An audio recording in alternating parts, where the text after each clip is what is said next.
Hello, my friends, and welcome back. Thank you for being with me again today. I know it's late in the evening, or actually, it's early morning. I would like to discuss an article that came in the Telegraph, March 22nd, 2022, and it's titled Ukrainian Peace Negotiators Unprepared for KGB Tactics of Russia's Bully Boys. Well, let's now analyze the title. Let's start with that. So, from the very beginning, sometimes it's enough just to read a title to realize how the whole article will be written. Its tonality, and all that. So, it says Ukrainian peace negotiators, perfect, neutral, civilized, nice, proper, unprepared for KGB tactics. Okay, what KGB tactics? KGB was what KGB.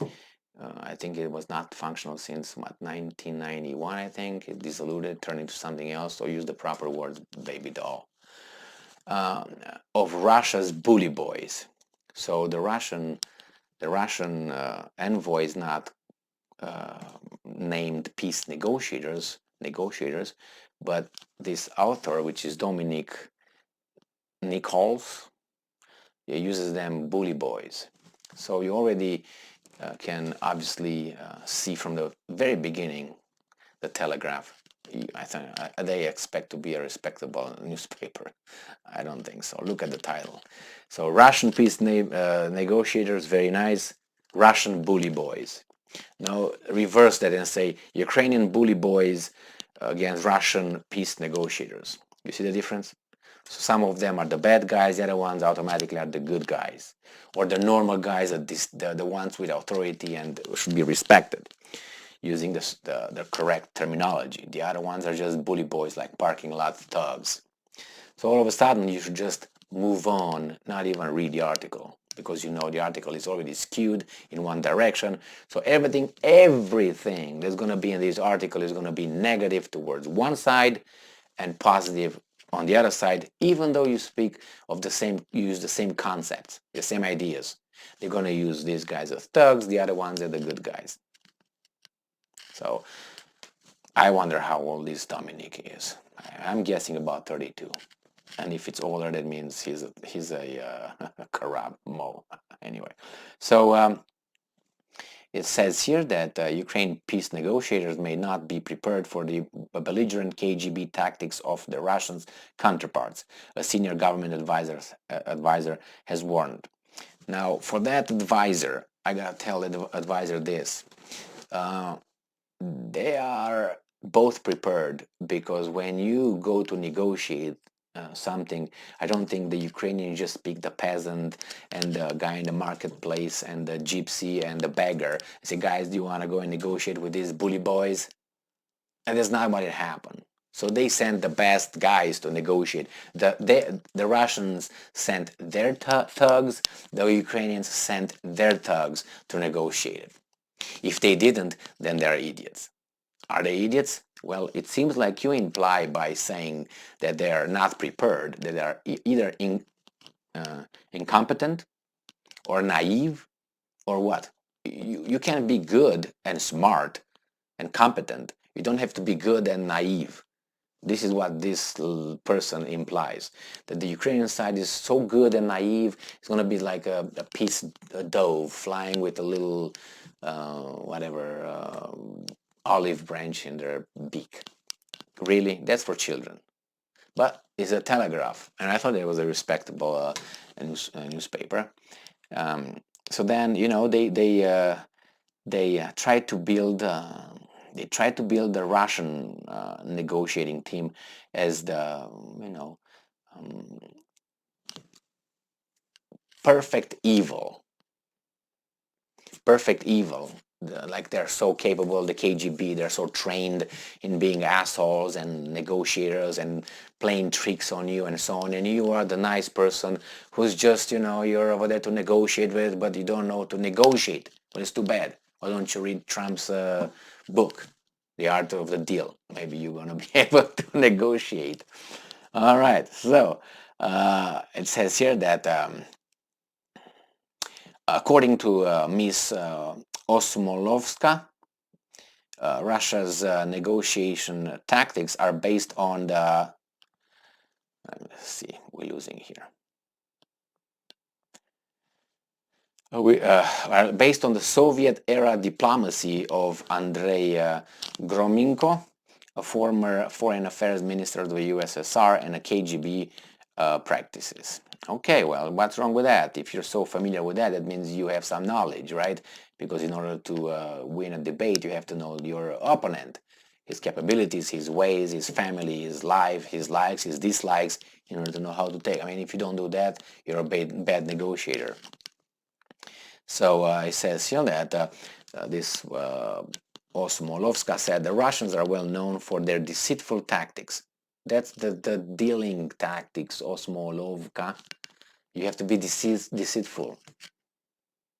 You have to pretend, you have to bluff, you have to keep a poker face. That's the art of dealing, of negotiating.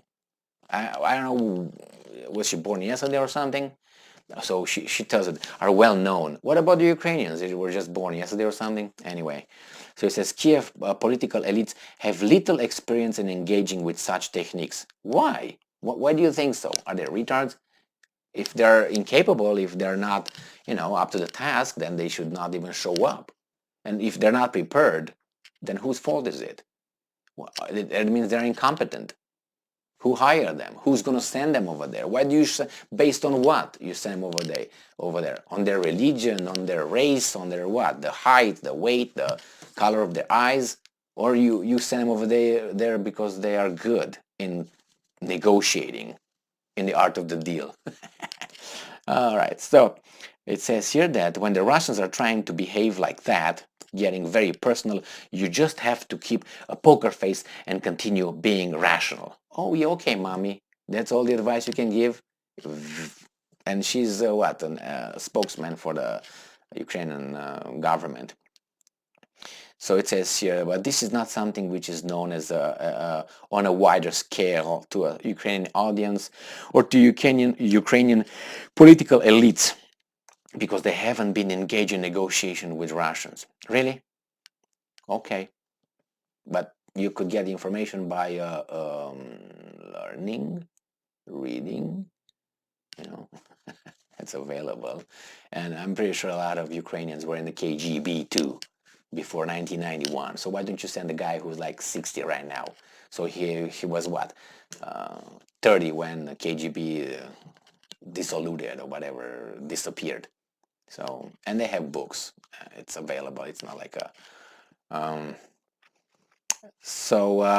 the thing here with let me see if I have anything else from this. Oh, so I was saying that this Osmolkova, whatever her name is, she was talking about how the Russians are smart and going to use these tactics. That means they're trained, they're good in that. And then in the same sentence she says, not the sentence, but same article, all of them, so the Russian negotiators, the good, strong Russian KGB, they're gonna, use all these tactics, all-knowing people, very ready to negotiate. He says all of them are rather plain and unimpressive figures. Now make up your mind, miss. They are impressive in what they're doing, which they mean they know their job, their duty, or they're not. They're impressive or they're not. And how do you know they're plain? Did you have coffee with them? Did you go to a hotel room with them? How do you know them? And if you know so much about them, why don't you know so much about your people? Why don't you train your goddamn people, your negotiators? I mean, it's like two soccer teams, football teams. You're upset that those guys are trained and we're not? Well, you should be trained too, because that's the team. You play soccer. You should be good in playing soccer. They are good in playing soccer. You should be good in playing soccer. But they're the same rules of engagement. But we engage in using the same rules of negotiation. In this case, soccer. In that case, negotiation. So it's just trying to point like the Russians are all evil, but then it says here that unimpressive figures and plain and unimpressive figures. Now, let me, the way this article was written reminds me of a personal experience. If you want to hear it, yes. If not, click and go somewhere else. But it makes sense. The article was written in a way that they look at Ukrainian as being some kind of peasants and pitiful. They're poor guys. They're just the victims. Are just like they just got out of a cave and from the woods. They don't even have phones. This is what sounds the article. Like, oh, the poor Ukrainians. These guys are gonna be easy prey for these Russians because they're so naive. And so, like, this author thinks that the Ukrainians I don't know, got in touch with a cell phone 3 years ago or 2 weeks ago.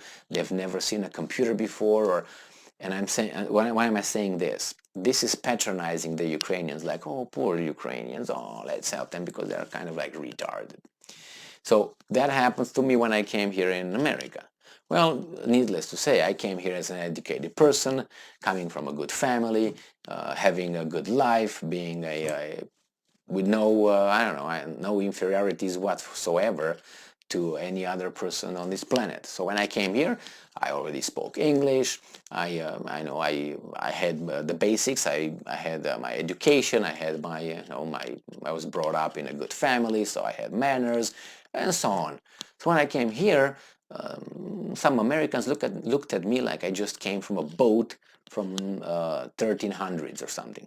So they were all eager to get me and to know me. And first I was, oh, that's very nice. These guys are just welcoming me, and they're so nice to inclusion, include me. It was great. Some of them did that and were very interested in, what kind of education I got, my way of thinking, where I come from, what is like in Romania, and so on.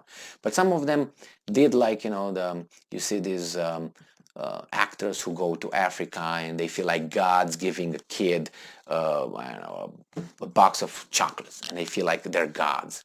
That's how sometimes it is.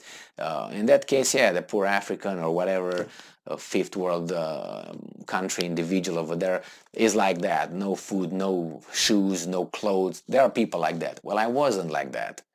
I didn't have any problems. I was at the same level with these guys. But they looked at me like I'm from there. Oh, poor guy from Romania, from the socialist Romania, communist, Ceausescu. Oh. So I stayed at the table with them. I spoke with them. So when they realized that I was not that retard and that caveman they expected, they really were not interested. Were not interested in communicating anymore because they felt inferior or something. But they were trying to patronize me. Some of them, with whom I'm still friends right now, from 20 some years. But they are different people.